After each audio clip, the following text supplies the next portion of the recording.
Hey guys, Mrs. C here. I've got some ideas for Cycle 1, Week 2 for new grammar.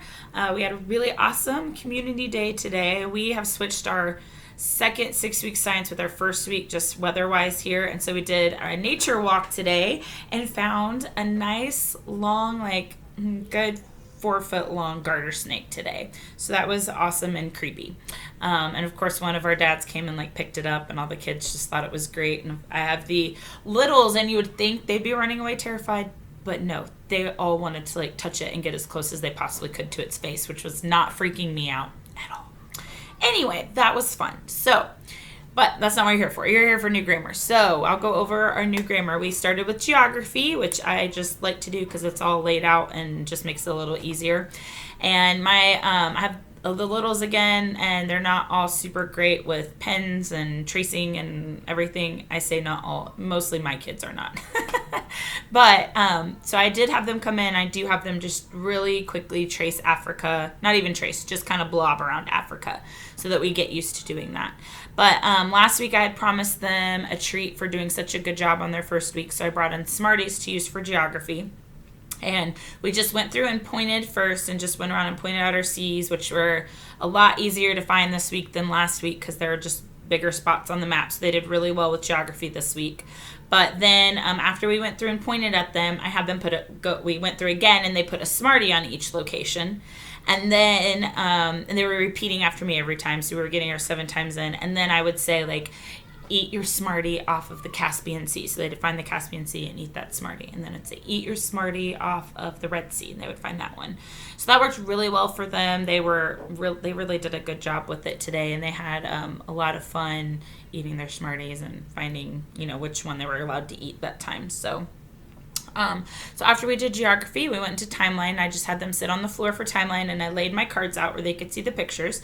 And we went through and did the motions for each of them. And then I would have them close their eyes, and I would turn a card over. And then we would go back through and see if we could remember which card was turned over. They were really funny because I would have them close their eyes, and I would turn over and I'd be like, all right, which one did I turn over? And they would just point, that one, you turn that one over. And I'm like, no. What's the name of the card?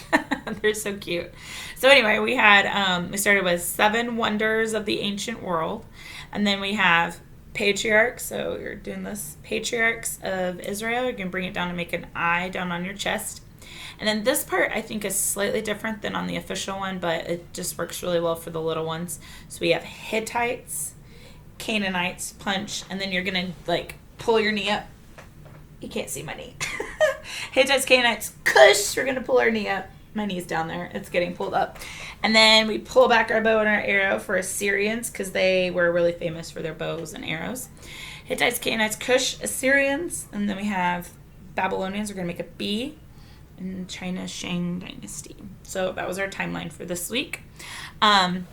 Then we went over to do science, and I used my agility ladder again, and I used my little dry erase cards again.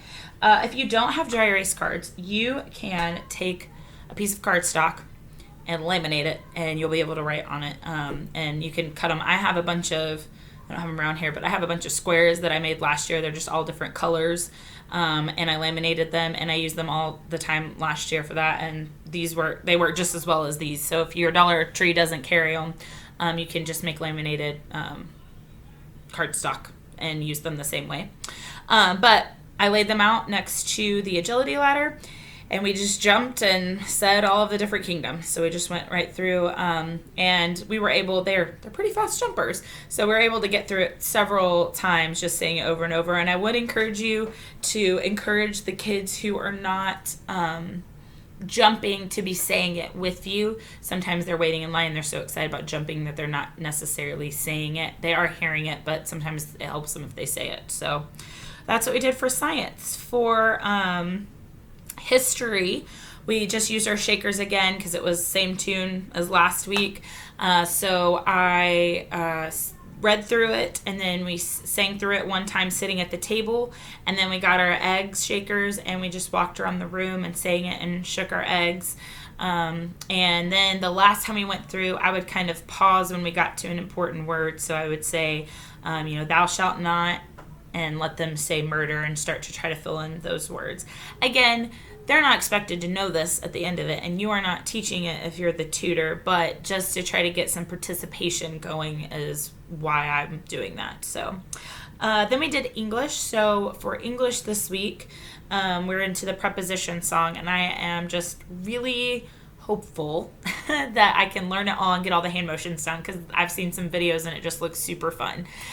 So I will go over the motions that I'm doing. I'm going to be getting them from, I believe it's called Prepositions in Paradise. If you look it up on YouTube, they have a slowed down video, which is excellent for tutors learning and excellent to send out to your families if they want to practice at home.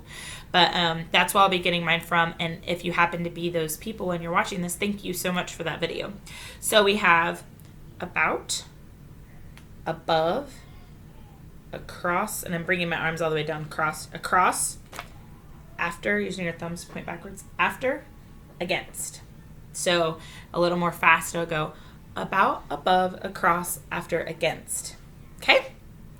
And then, let's see, Latin, we sat in a circle, and we just chanted nominative subject, and we passed a ball around the circle as we did that.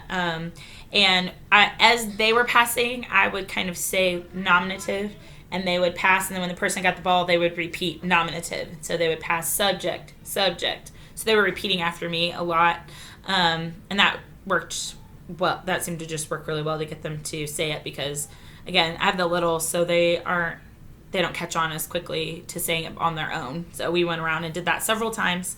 That seemed to work really well. Just remind them to not, throw the ball.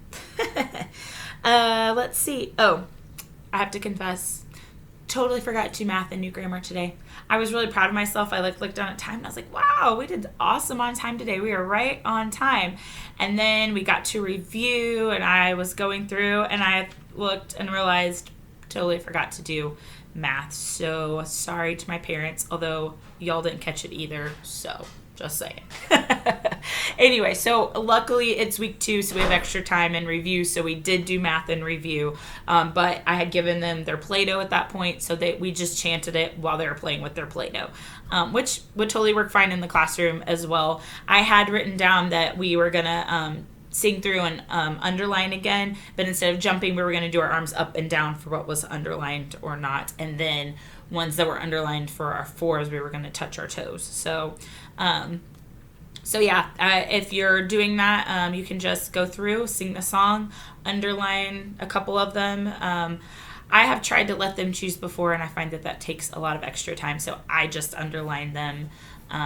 But if you want to take a little extra time, if you have a smaller class, then maybe you can let them pick a few to circle or underline, and then those are the ones you put your arms up on, and then your arms down for the ones that aren't. So anyway, that was all for new grammar. I will show you what I did for review really fast, because I know this age is a little hard for review, and there's a lot of extra time in review.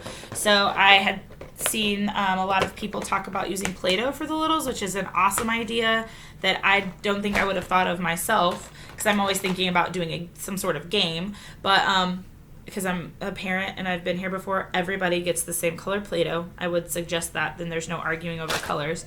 But I also found at our Dollar Tree these bags of they're like Play-Doh things. So they have like little scissors and little like cookie cutter things, little shapes they could press in. So everybody started out with Play-Doh, and then as we went through and when we finished doing all of our timeline for weeks 1 and 2, I rewarded them all with a different little piece to play with.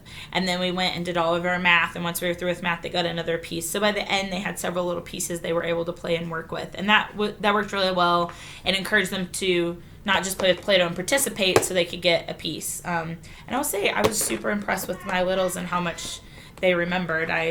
Their brains are so much better than mine. So anyway, that's what we did for week 2. I hope you guys have an awesome week at home and in your communities. And I will see you next week with week 3. Already week 3. I can't believe it. So, all right, guys, have a great week, and I will see you next time. Bye.